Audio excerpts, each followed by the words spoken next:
राज्यातील नागरिकांचं आरोग्यमान उंचावण्यासाठी आणि ग्रामीण भागात दर्जेदार आरोग्य सेवा पोहोचण्यासाठी महाराष्ट्र शासनाच्या सार्वजनिक आरोग्य विभागामार्फत माझं गाव आरोग्य संपन्न गाव हे विशेष अभियान 1 एप्रिल 2026 पासून राबवण्यात येणार आहे।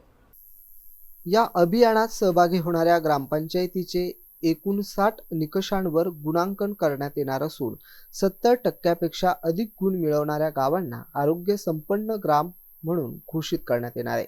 या योजनेसाठी सुमारे 80.75 कोटी रुपयाचा निधी उपलब्ध करून देण्यात येणार असून उत्कृष्ट कामगिरी करणाऱ्या गावांना रोख पुरस्कार देण्यात येणार आहे। यामध्ये राज्यस्तर प्रथम येणाऱ्या ग्रामपंचायतला 5 कोटी रुपयाचा पुरस्कार मिळणार आहे, तर विभागीय स्तरावर प्रथम येणाऱ्या ग्रामपंचायतला 1 कोटी रुपये आणि जिल्हा स्तरावर प्रथम येणाऱ्या ग्रामपंचायतला 25 लाख रुपयाचा पुरस्कार देण्यात येणार आहे। याशिवाय उत्कृष्ट कामगिरी करणाऱ्या अशा स्वयंसेविका, आरोग्यसेवक आणि डॉक्टरांचा विशेष गौरव करण्यात येणार असल्याची माहिती जिल्हा आरोग्य अधिकारी डॉक्टर अभय धानोरकर यांनी दिली आहे।